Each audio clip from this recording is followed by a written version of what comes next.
Get them is to call. Well, I got a show clock here now, so hey, good morning, Facebook folks. Airline travel. It's that easy. So call now and start packing. 800-708-3091.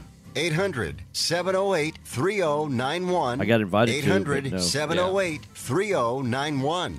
That's 800-708-3091. The following program, paid for by Right Path Real Estate, does not necessarily represent the views or opinions of the staff, management, or ownership of this station. It's time to get on the right path with Right Path Real Estate Radio with Tom Perry. Get the answer to your question that's keeping you from taking action and succeeding today.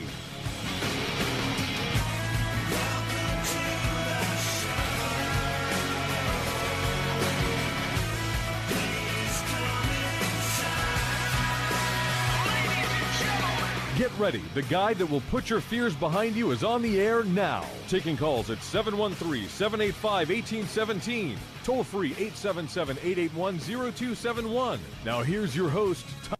Hot mics.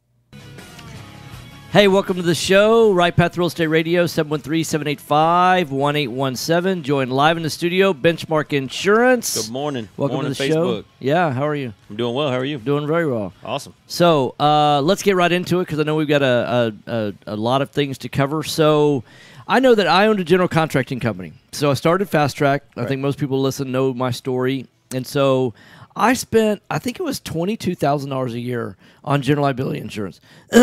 But I also recognize there's a lot of investors out there that say, well, you know, those general contractors, they're making an extra fee and, you know, they don't understand what their time is really worth and that there's more money in investing than it is. Right. So they want to GC things themselves. They're not really looking at it that way. They're going to hire a plumber.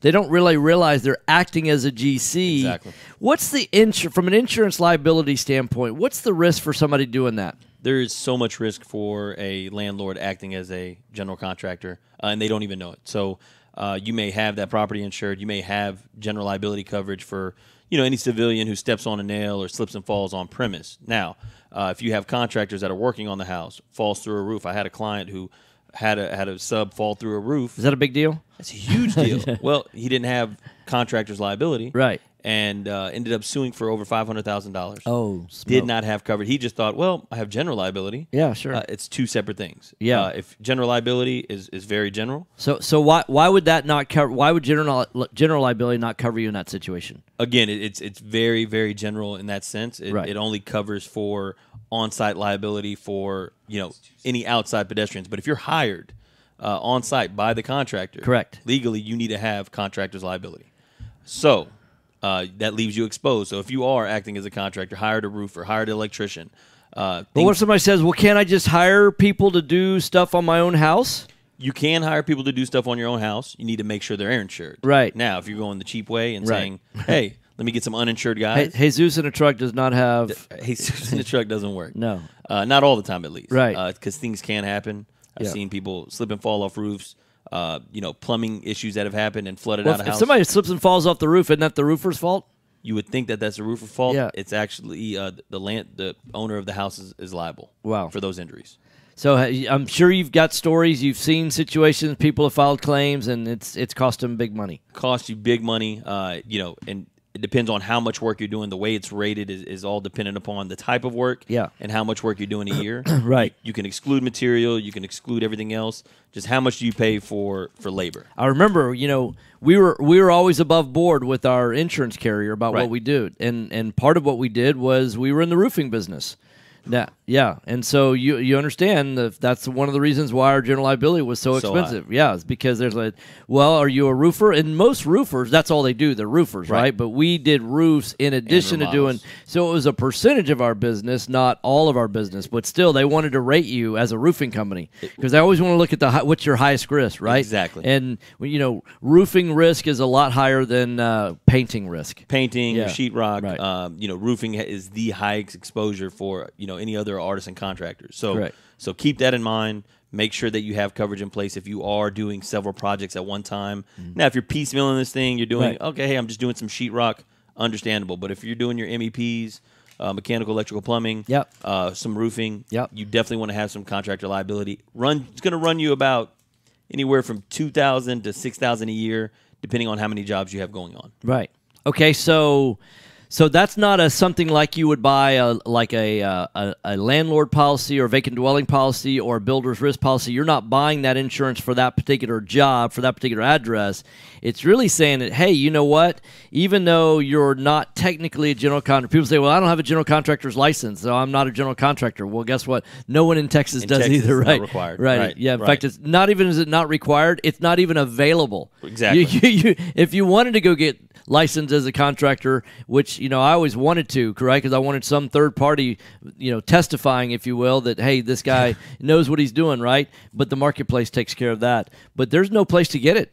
It's part of your business now, right? So if this is your model where you decide to make these moves and hire different subcontractors and do the work yourself, you are now technically a general contractor, right? So for that, you need to have the proper insurance in place. But Mr. Insurance Man, I know everybody else, they don't do it. They don't do it. And again, there's other ways around it. Yeah. You're going to have to pay a little bit more to a contractor that is insured. Mm-hmm. And if you do have that guy, you need to make sure that you are listed as an additional insured on their policy. Okay? Don't just take a piece of paper and say, oh, yeah, he's covered. Right. You need to call their carrier, make sure that their policy is active, because anything could happen. Yeah, because because there's a piece of paper doesn't necessarily mean there's insurance, right? I got a story for you. Tell me. All right, we had a roofer. Yes. It was insured through our agency. Yes. Paid the down payment. Yes, of course. Let it cancel shortly after. Of course, because he didn't make the payments. Goes to replace the roof. Yeah. The storm hit right after that, flooded out the entire house. Oh, snap. They call us saying, well, Mr. Such and Such is insured. Yeah. They show me the piece of paper. We want to file the claim. Yeah. And we slowly let them know that he didn't pay his insurance for several months, and he is not covered. Oh, you're an evil insurance man. You're just trying to get out of the claim. It wasn't me. It wasn't me. Looks that way. That's the way people think, though, isn't it? They interpret that we're just a third party. Right. And all we do is manage the policies. So there's a difference between getting the Accord form that says, hey, you're insured, and you see a copy of his general liability. Right. You should do two things. One, call the number. Call the agency. Correct. Let them verify if that policy's active. Right. If it's currently in force, and then you also, if you name yourself as additionally insured, and the advantage of that is, why would somebody name themselves as additionally insured? What is that? You become the loss payee, essentially. Okay. So you can call the insurance carrier and say, hey, he worked on my house. Yeah. I'm listed on this policy. Right. This plumber flooded out my entire home. Right. I need coverage to rebuild it. Well, here's the other thing: is that if the guy doesn't make payments and his policy canceled out, you're notified. You're notified. Exactly. You get notified. Very good point. Yeah. So so now let's say I'm a landlord, which I am, and so I'm a landlord. And what types of coverages do I need to make sure that I have? Should I make my tenants? They've got their contents. Do I make them get their own coverage? I always advise it. Okay. I let every one of my landlords know. What if they say they can't afford that? I'm not buying it. It's about $200 a year. Okay. You can include it in your lease. But that's like $20-something a month. That's $20-something a month. That's beer money. Yeah, beer money.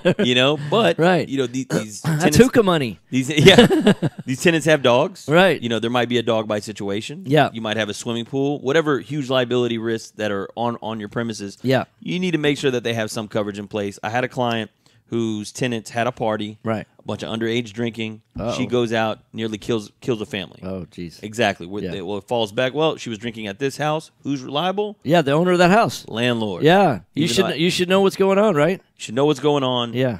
Make sure that your tenants have coverage in place. A rental policy is only $200 to $250 a year. Yeah. What kind of liability comes with a tenant policy? About $100,000. Okay. Okay. That's just enough for any minor personal injuries. Sure, right. We'll cover lawsuits and things of that nature. And you also have some content coverage for them as well. Right.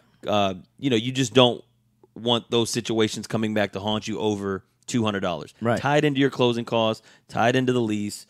For an extra $200 on the down payment, they're covered. Right. And you would be listed as the additional insured. Okay, so it's Benchmark Insurance, insureinvestors.com. That's insureinvestors.com. 281-569-4353. That's 281-569-4353. So Daniel on the Book of Faces asks, how much is the cost to be an additional insured? It does not cost anything for you. Now, if you're the general contractor trying to add an additional insured, there are times where the insurance agency or the company may charge you about $50. Most I've ever seen is $100. $50 to $100. Yeah. It's mainly an administrative processing fee. Exactly. So that some policyholder doesn't come out and just, write like $100 or Or if you do get a contractor's liability policy, get a blanket waiver. A blanket waiver allows you to add as many additional insureds throughout the course of the year with no additional charge. Right. So you pay like $400 up front. Right. You could add as many as you want. Correct. So, Daniel, hopefully that answered your question. I know the most Daniel. I've ever seen is $100, but so all that's negotiated is really from policy to policy. Sometimes it's 25, sometimes it's 50. I've never seen more than 100. That is correct. And I've had many policies where it's unlimited. Right. You get as many as you want. Exactly.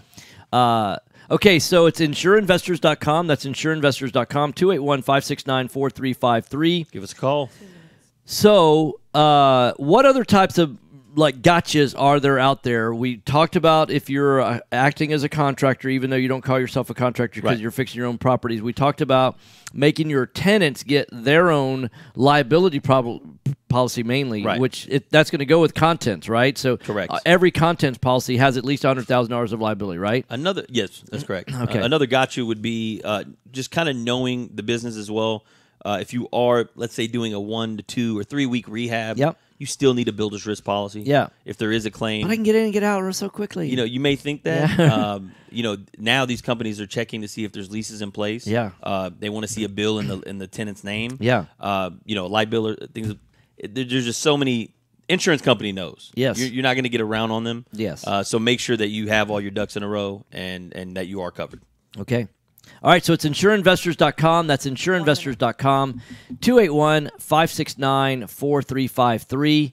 Hey, if you go to insureinvestors.com, you can actually get quotes from across the country. That is correct. Online, like right now. If you want to be able to say, well, I'm trying to do my deal analyzer and I want to determine what the insurance is, because that's one of the big variables when you're buying properties in Houston is how much is my insurance. The two biggest variables are how much is my insurance and what are my taxes. Correct. From neighborhood to neighborhood, taxes could vary, Varies. a lot, from a little bit less than 3% to close to 4%. So, correct. All right, so that's insureinvestors.com. Look them up. Give them a call, 281-569-4353. Thanks for coming in. Thanks, sir. Cool, man. Appreciate it. Yep.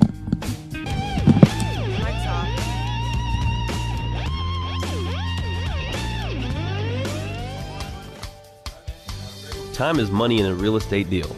If your insurance company is slow or non-responsive, you could lose a deal like that. You need a quick turnaround on quotes or binders? The agency for that is Benchmark Insurance Group of Texas. The team at Benchmark understands the investor mindset. They know what you need and when you need it. We're here for you. Are you a rehabber, wholesaler, buy and hold, or flipper? Bundling your properties on a single policy will help save time and money.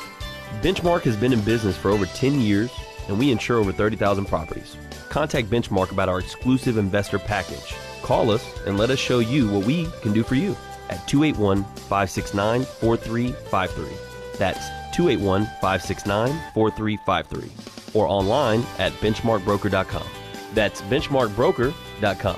That's 281-569-4353. Or online at benchmarkbroker.com.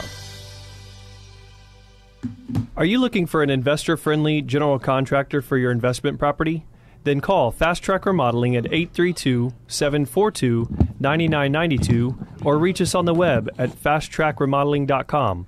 Fast Track Remodeling specializes in turnkey remodeling of single-family investment properties. Whether it's a flip rehab or a rental rehab, we manage every aspect of a rehab from start to finish with a highly efficient, standardized process. Over the last 6 years, Fast Track has completed over 700 projects, which has helped us to create our 3 keys to success. Use a detailed scope of work so that everything gets done, train and maintain quality crews so it gets done right, and complete the work in a proper order so it gets done fast. No more managing it yourself, no more doing the work yourself. Fast Track Remodeling really does manage it all. All right. So give us a call today at 832-742-9992. Again, that's 832-742-9992, or reach us on the web at fasttrackremodeling.com. Hello, real estate investors. Do you need a lender that moves fast at the speed of a jet to fund your investment properties? Jet Lending will help you purchase properties quickly with as little cash out of pocket as possible. Jet Lending also sets up a repair escrow fund to help you with repair costs. Jet Lending has originated over 2,000 loans in Texas, valued at over $250 million. Jet Lending will help you evaluate your deals for free and give you feedback on value, cost of repairs, and potential loan amount. Jet Lending is your fast and friendly hard money source for first-time investors and seasoned professionals. Call 872-7800 or email us at info@jetlending.com. Oh, and don't forget about our famous Third Wednesday Super Investor Networking Meeting. Lots of fun, lots of great real estate talk. Next week. We'll see you there. Yeah. Week from tomorrow. Yep. Are you expecting to close accurately, on time, and with lots of communication on your home purchase? You've come to the right place. I'm Jennifer Hernandez, Senior Loan Officer with Legacy Mutual Mortgage. Our goal is to give our borrowers and referral partners an amazing experience during the loan process. My team believes in putting people and culture before results. Our company concentrates on building those teams who operate with structure, process, and recognition for going the extra mile for you. This way, we have the energy to make this your best home purchase ever. Give us a call today to find out the simple steps to get started. I'm Jennifer Hernandez, the Hernandez team at Legacy Mutual Mortgage.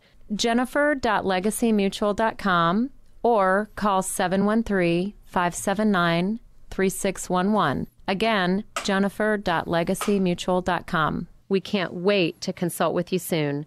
NMLS 514497. Equal Housing Opportunity Lender. NMLS 514497. This is Business 1110. All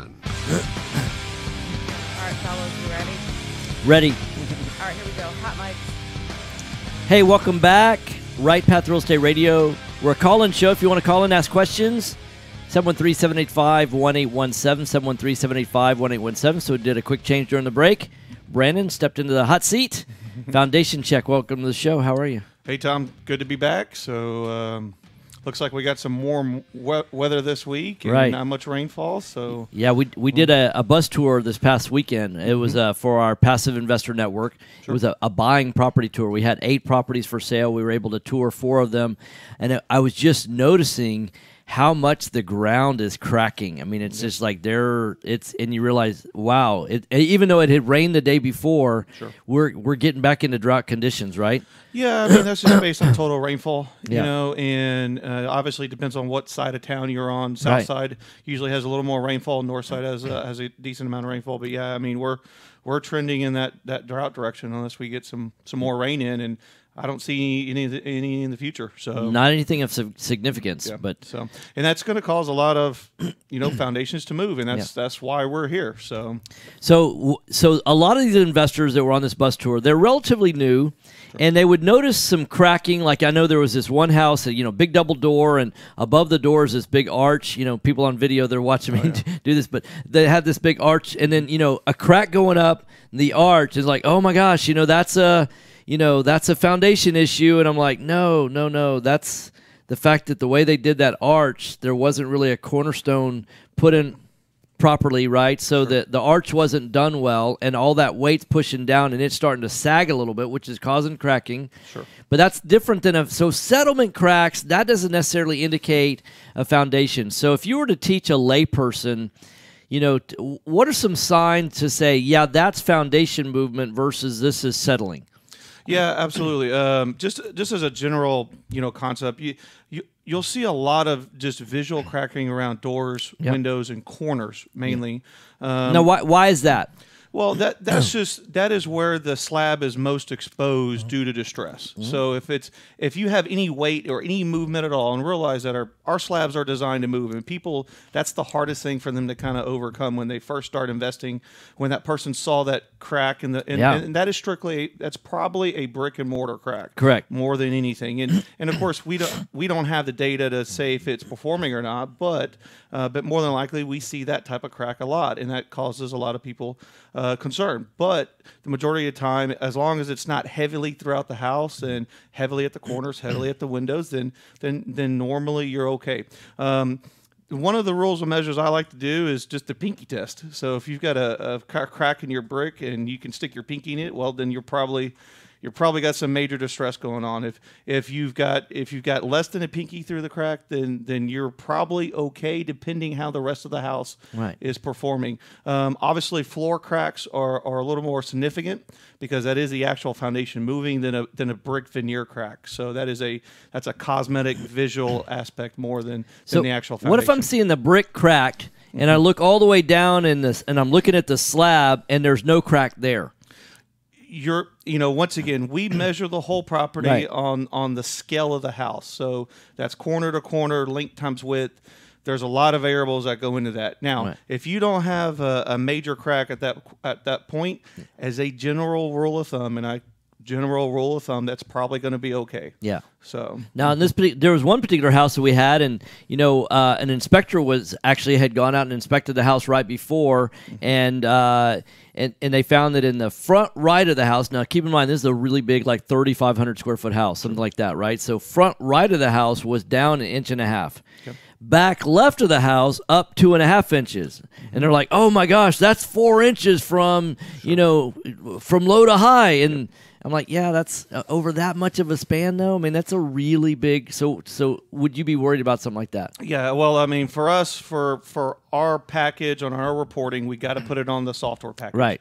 We got to come out, we got to take the elevation readings, we got to get it all to scale. That is what our written report goes over. Then we have an AutoCAD drawing that goes with that.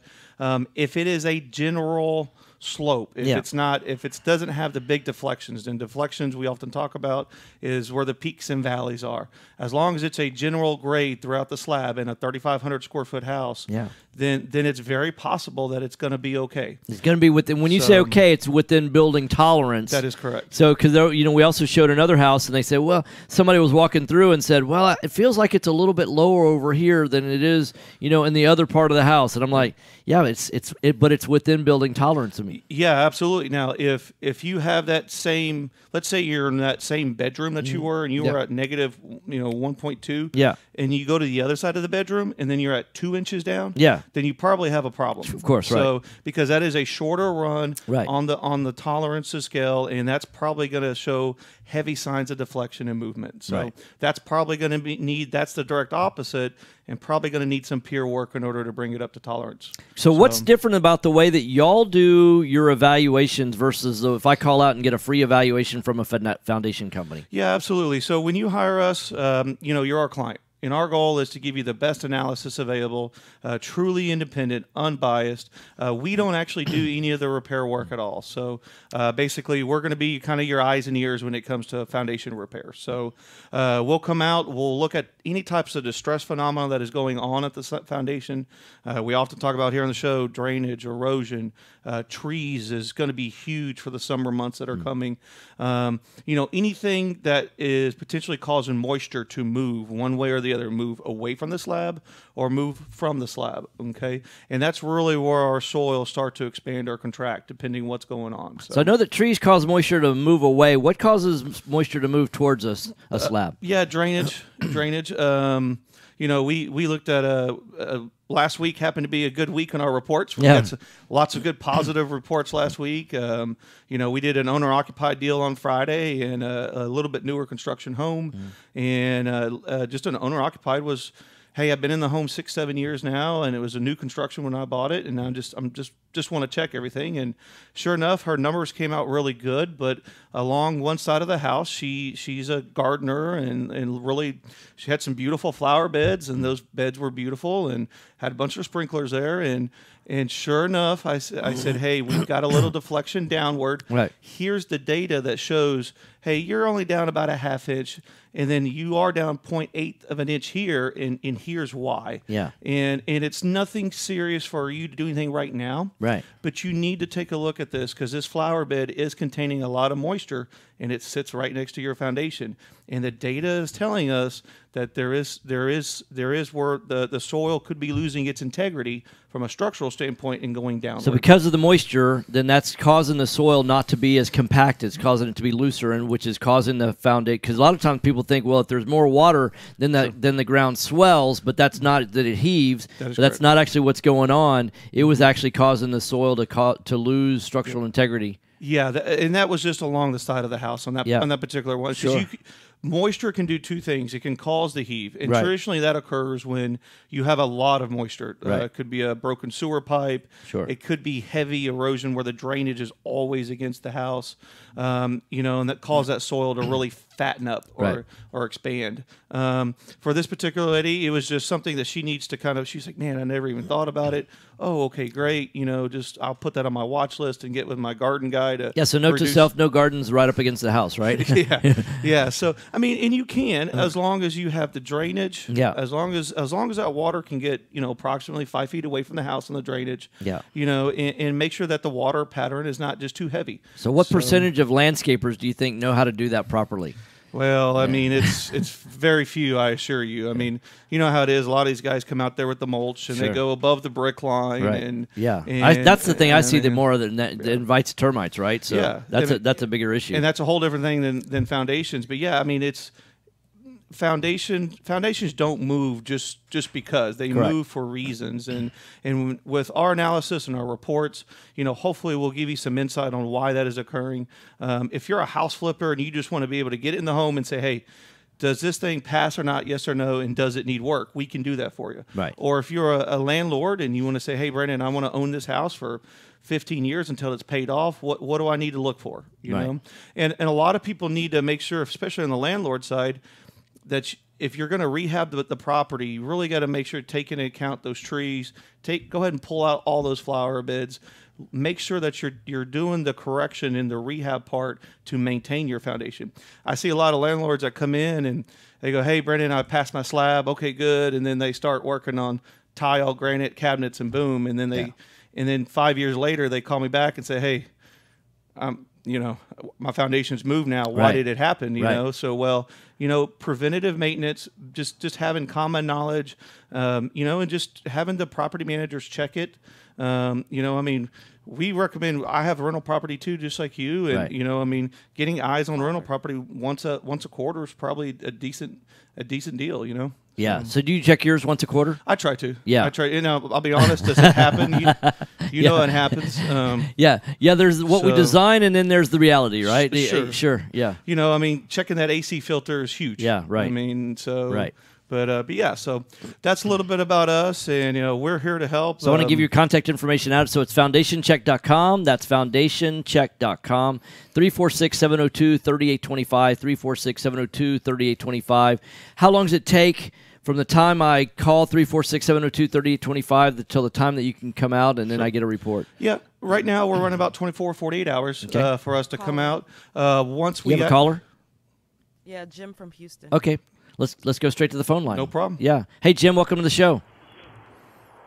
Hey, thank you very much. Hey, I got a question about, now I'm not going to name the company, but it's one of the big names in the foundation world, and I was given, quote, a lifetime warranty. I have an attached garage, and basically when I bought the house, the drawings I got showed that there were 3, I don't know what you call them, piers or whatever, done on the front side, 3 along the side, and then 3 on the back. Okay, so it was done in the year 2000. 1 minute. So I called this company out, and I said, hey, it seems to be moving here, or, it looks like it's gone down. So I'm getting some separation on bricks. And so they brought out, and I had this old drawing, and when they did it, this old drawing in 2000, it was, if you took like a garage and they didn't do anything in the middle back in 2000. True. So now they're telling me, well, to do this warranty, we really need to do this middle piece right here. Because that's, if we push up on this side or push up on that side, it could cause problems. So, okay, Jim, we're running out of time. We know where the question's going. What do you say back to the foundation company, right?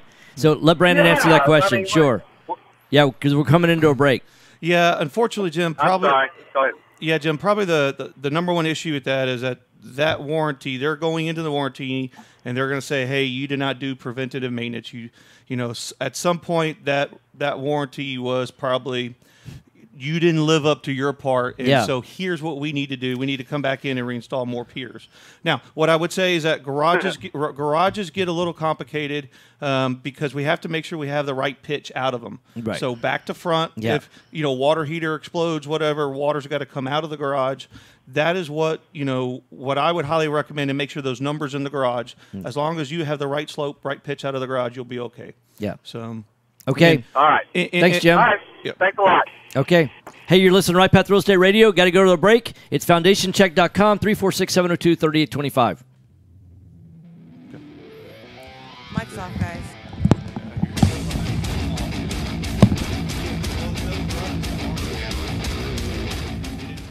Do you have cracks in your brick, doors that stick, or sheetrock that's coming apart? Then you may have foundation movement. Due to our expansive soils in the Houston area, it's probably not a question of if you have movement, but when. Call Foundation Check for a truly independent, unbiased foundation evaluation. Foundation Check has been in business since 2009 and has completed over 1,400 evaluations. We're not in the business of repairing foundations or selling you unnecessary pier work, but we are in the business of evaluating your foundation. Our product is designed for house flippers, landlords, or even owner-occupied properties. Each of our files is reviewed by a licensed engineer. Remember to check before ever repair. Call 346-702-3825. That's 346-702-3825. Or you can reach us online at FoundationCheck.com. That's FoundationCheck.com. Are small returns getting in the way of your retirement plans? Why settle for mediocre results? There's a better place to invest. The experts agree. Single-family real estate is one of the best investments you can make. Find out how JB Fund Services offers a 9% preferred return and up to a 13% waterfall. Call us today at 281-915-0906 or visit our website, jbfundservices.com. That's 281-915-0906. This investment is offered to accredited investors. You found or inherited a great investment property. All right, Clint's on hold. Yeah, cool. Certainly, what to do to maximize your investment while mitigating risk. This is exactly why we started Next Gen Appraisals. Next Gen is a group of appraisers specializing in investment real estate. We understand that investors aren't just looking for a number of what their property is worth, but a comprehensive analysis of the market. Give Next Gen a call at 713-346-9911 or check us out online at nextgenappraisals.com. Time is money in a real estate deal. If your insurance company is slow or non-responsive, you could lose a deal like that. You need a quick turnaround on quotes, I like the snap in binders, there. and the agency for that is Benchmark Insurance Group of Texas. The team at Benchmark understands the investor mindset. They know what you need and when you need it. It's there for you. Call Houston's leading real estate risk management experts. Benchmark Insurance Group of Texas, 281-569-4353. That's 281-569-4353. Or online at benchmarkbroker.com. Hello, real estate investors. Do you need a lender that moves fast at the speed of a jet to fund your investment properties? Jet Lending will help you purchase properties quickly with as little cash out of pocket as possible. Jet Lending also sets up a repair escrow fund to help you with repair costs. Jet Lending is your fast and friendly hard money source for first-time investors and seasoned professionals. Call 281-872-7800 or email us at info@jetlending.com. Real estate investors, if you're not familiar with Quest IRA, let me tell you what you're missing. We've got free weekly educational classes, networking opportunities, and the ability to tap into trillions of dollars for your real estate investing deals. Come by our office or join us remotely as we simulcast all of our educational classes every Tuesday morning and evening. For more information, call us at 1-855-FUN-IRAs or visit our website at questira.com. Taxes. Just the sound of that word makes people cringe. At Anderson Advisors, we provide tax reduction through asset protection for real estate investors throughout the country. Our unique philosophy has CPAs, lawyers, bookkeepers, and estate planners with one common goal, helping you, the real estate investor. Check us out today at AndersonAdvisors.com, and don't forget to tell us you heard about us at Right Path Real Estate. This is Business 1110. All right, Tom, hot mic. Hey, welcome back. Right Path Real Estate Radio. Want to get straight to the phone line, our call-in hotline. Clint with Anderson Advisors, welcome to the show. Hey, thanks for having me on, Tom. Good to hear from you. Yeah, great talking to you. So, what's new in the world of taxes? You know, it's funny you should say that. I was just talking to someone the other day about taxes, and in real estate, and how do you reduce them to the greatest extent as possible. And I know everyone has the same goal in mind. I want to pay the least amount I'm required to under the law. But I often have to remind them, like I reminded this person, that that's not always in your best interest. And I brought him back to a story about myself. When I started Anderson with my partner, we were doing quite well first year out, and we brought our tax returns up to our CPA at that time, who we were using. And he turned around and said, "You're going to owe $300,000." And I looked at that, and I looked at my partner and said, "This is crazy." And so we made some adjustments to our return and how we accounted for our income. We brought it up to him. We went from owing $300,000 to showing about a $600,000 loss on that return. And so we owed no money. And we continued to do that for year after year. Did it for about 4 years. And then in 2004, we stopped accounting for our income in this way, which produces losses, which showed zero income. Because what we found is that we missed out on one of the greatest opportunities to acquire real estate in the 2000s there, when you saw that huge run-up. Right. Because every time I'd go to a lender, yeah, they would say, "Let me see your tax returns." Sure. And my tax returns would show zero income on them, taxable income. Right.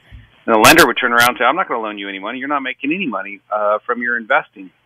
And then as a result of that, I realized I made a huge mistake. And so I had to go back and reclaim all of that. And so when you're looking at taxes, it's great to reduce them, but you also have to understand, what are you trying to accomplish with your business? If you're trying to qualify for loans, if you're looking to put a deal together, you can't be minimizing your taxes to the greatest extent as possible. You're not showing taxable income on your 1040, because that's going to hurt you. And I see that a lot with real estate investors, that they don't understand that aspect of the investing. So what's that balance then? How do you find that fine line? So that's part of your process, right? That is, yeah. Well, one of the things I'm going to do is I'm going to ask you, where do you want to take your investing? What do you plan to, what type of activity do you plan to engage in? So like this couple that I was speaking with, I asked them, "Are you going to be buying property within the next 2 to 3 years?" And they told me, "No, we want to engage in private money lending." All right, so then active income's not that important to you. So then let's look at ways to reduce your taxable income as much as we can, and make sure that you're not having active income. Or you could take someone else, an investor in that same category, who is going to engage in private lending, but they plan to also buy real estate. And then what I'll do is I'll set up a structure that produces for them active income from their private lending rather than passive, because again, that's going to look better to a lender. So we'd use a corporation, for instance, and then have them run all their private lending through the corporation, take all the profits out as W-2. Yes, you're going to pay in employment taxes, but it's going to flow down onto your 1040, and it's going to make you put you in a better position to borrow. Okay. So I want to give out your contact information, AndersonAdvisors.com. That's AndersonAdvisors.com, 1-800-706-4741, 1-800-706-4741. So what we're talking about is, and you're mentioning two legs of the three-legged stool that we talk about, and that's the balance between lendability and liability for taxes. But then what about liability for, there's two ways to show liability, one or protect liability. One is through a corporate structure or entity, right? And the other is through insurance, right? So we had Benchmark Insurance on earlier, and I like that strategy, but lots of people I know that when they start building corporate structures, they want to kind of hide their identities, not be able to show up, kind of fly underneath the radar so that they can control assets, but not, as some people say, control the assets but don't own them, right? At least in your own personal name. Mm-hmm. So, but then, that's another factor that gets into lending, because most lenders want to lend to a person, right? Not to some entity, or, they want to be able to have as much recourse as possible, and yet most borrowers don't want to have any recourse, right? So what's that balance there? And it seems like that's where each individual situation is unique, and y'all are the experts in trying to determine what's the balance between, lendability, liability, tax reduction, legally minimizing tax liability. I mean, so there's pros and cons in all of that, right? Oh, absolutely. And I see individuals who they read on the internet about the benefits of Wyoming, Nevada, Delaware, how you can have privacy, and that's great. And I use that a lot in the strategies that we implement for real estate investors to hide or mask their ownership of their property. I mean, I myself, as you know, we've talked about, I have over 100 properties, and none of them report back to me through my entities. But if you're going to set up an entity to go out and borrow money and take title in the name of that entity, well, then you got to consider, how's the other side going to view that? Could I potentially buy property in an entity that my name's not attached to it? Yeah. Likelihood? No, because the lender's going to look at the entity on the Secretary of State's website and say, we don't know that you own this. Prove it. And so there's this, like you stated, it's a balance. You have to look at what the individual is planning to do and then create the structure that would best help them achieve the goals that they're looking to achieve through their investing. And so that it's not a one-size-fits-all approach, unfortunately.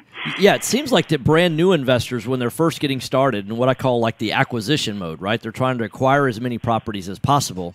That for those folks, they really have to make themselves, the number one priority is lendability, because what we're trying to do is leverage.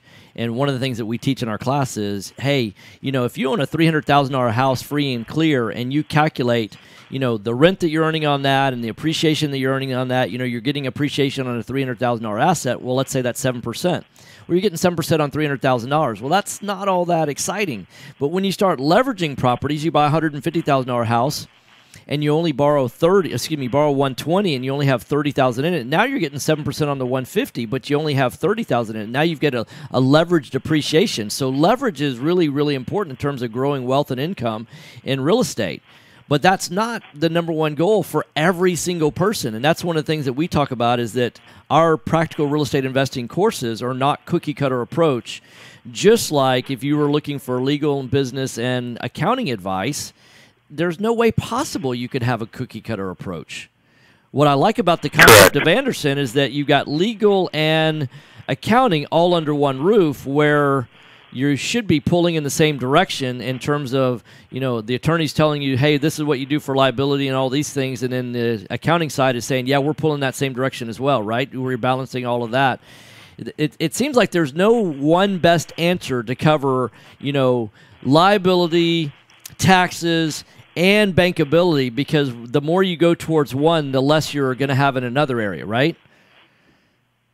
Yeah, to some extent. I mean, we can still achieve it for you, but something's going to have to give, and it's putting the plan in place that's going to give you the benefits of all three legs without having to eliminate one leg altogether. And that's what we do at Anderson, is that we've been investing for years, and we know how to put these things together because so many of our clients have, if I haven't done it myself, my clients have done it. And we've learned through their experience, and then we share that with our clients on these are the issues we face today. I mean, just like you're talking about leverage in real estate, so many investors miss that point because they've been brought up that you have to pay off all your assets and, you should buy for cash because when the market crashed, look at all these people that lost their property. And they don't understand that with rental property, if you're buying for rental income, like, you're talking about there with those properties and you're leveraging them. I don't know about you, but I made more rental income in 2010 through 2012 than I do today off those exact same properties. So when there was a downturn, I actually benefited from it because more people had to go out and rent homes than were owning homes. And so I was able to get more rental income out of there. So I'm not afraid of leveraging real estate. I mean, it's like you stated, it's a great way to get a greater return and build up a portfolio so much quicker. And then you just bring in the tax and the asset protection side on top of it to ensure that you're going to protect all that should anything happen with a crazy tenant and they want to sue you. So what's step number one with working with you guys? So do I go to AndersonAdvisors.com and start out, or do I go to 800-706-4741? What's the best way to get started, and what happens first? Well, what I would do is I would go to rightpathap.com. We set it up for you guys. It's a site that they can go there. They can schedule a free consultation. They can get a free ebook as well that talks about invisible investing, how you can create an anonymity shield around all of your investments. So if somebody's just sniffing around to see if you're an attractive target, they're not going to know that you own the real estate. So it's a great technique. It's one of the strategies that I teach in our workshops on how to protect yourself from aggressive creditors. Okay. So then go to rightpathap.com. We need to change that for our background on our screen. Go to rightpathap.com or call 1-800-706-4741. That's 1-800-706-4741. So you can get a free consultation, and you can also get a free book to download right there on the spot, Invisible Investor Strategy Book. So the advantage of being an invisible investor is that no one can tell, no attorney, is going to sue you for liability trying to go after your assets. The downside of being an invisible investor is it makes you less bankable, correct? Depending on the type of strategies that you're engaging in, it could. What I always tell people, because they bring that point up, they say, when I go in to get a loan, they're not going to know what I own. Absolutely they will, because what does a lender ask for? They ask for a copy of your tax return.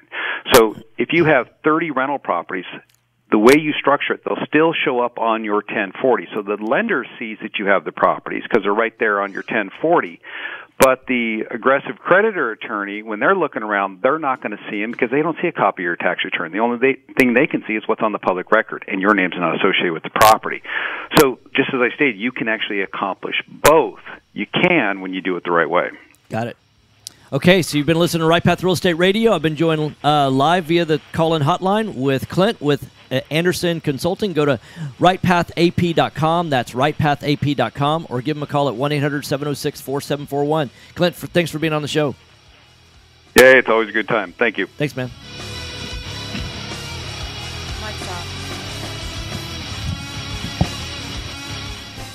Hi, Clint Coons here, attorney and avid real estate investor. You know, the greatest mistake real estate investors make is not understanding the potential liability that exists from owning real estate. At Anderson Business, Legal, and Tax Advisors, we specialize in protecting real estate investors in all 50 states. In addition to structuring your business for optimum protection, we provide guidance so you pay the least amount of taxes available under the law.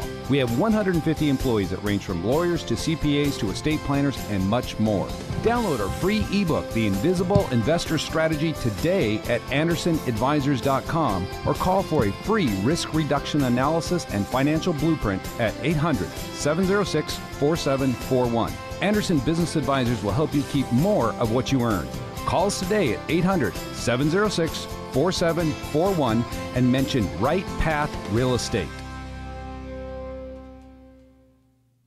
You found or inherited a great investment property. Problem is, you don't know how much it's worth, or more importantly, what to do to maximize your investment while mitigating risk. This is exactly why we started Next Gen Appraisals. Next Gen is a group of appraisers specializing in investment real estate.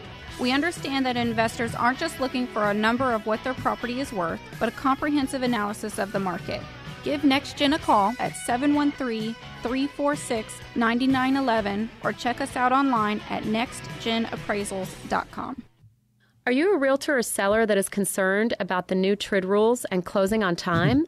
I'm Jennifer Hernandez, Senior Loan Officer at Legacy Mutual Mortgage, and we have mastered the 30-day close. We close on time, accurately, and with tons of communication. You'll have a dedicated team of a coordinator and a contract-to-close associate. Give me a call today at 713-579-3611, and let's talk about how we can help you on your next transaction. NMLS 514497. Selecting a foundation company and their product for repair is a lot like a game of chance. You simply don't know what you're going to get. The foundation repair industry as a whole doesn't carry a license, nor is it regulated. However, Foundation Check utilizes professional engineers to review all of our files and give you the best foundation analysis in today's market. Remember to check before every repair. Call 346-702-3825, or you can reach us online at foundationcheck.com. Are small returns getting in the way of your retirement plans? Why settle for mediocre results? There's a better place to invest. The experts agree, single-family real estate is one of the best investments you can make. Find out how JB Fund Services offers a 9% preferred return and up to a 13% waterfall. Call us today at 281-915-0906 or visit our website, jbfundservices.com. Oh, nice. That's 281-915-0906. This investment is offered to accredited investors.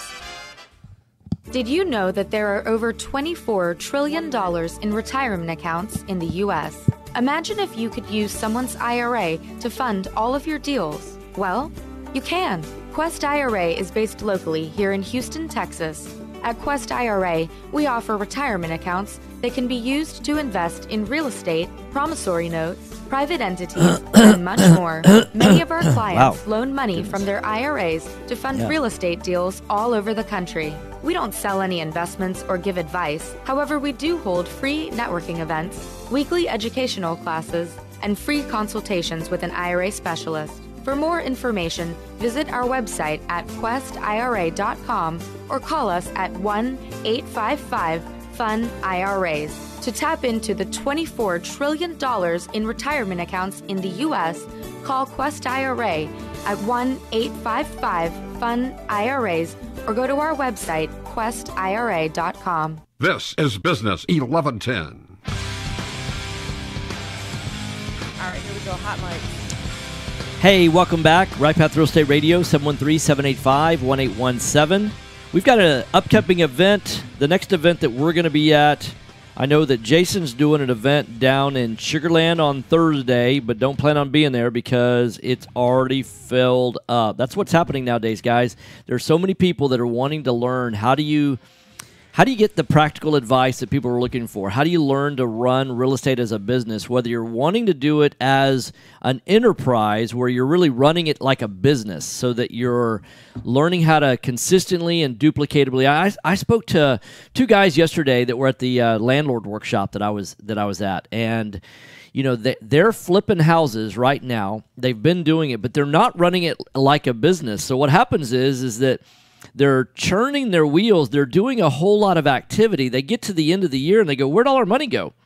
And what happens is they really don't know all of the cost of doing the business. And they think they're doing the right things. Like they're trying to cut costs and save money and things like that. So they're doing certain things. But what ends up happening is because of that, 2 minutes. They're really buying the property at the wrong price. And when they buy the property at the wrong price, then you can cover up a lot of errors by doing things that you could never do if you were running it like a business. If you're running it like a hobby, you just want to go volunteer your time and not make any money, there are certain things that you could do. But if you want to run it like a business, you've got to follow some general processes and systems for how you account for certain things. Like how do you account for the closing cost, or how do you account for your holding costs?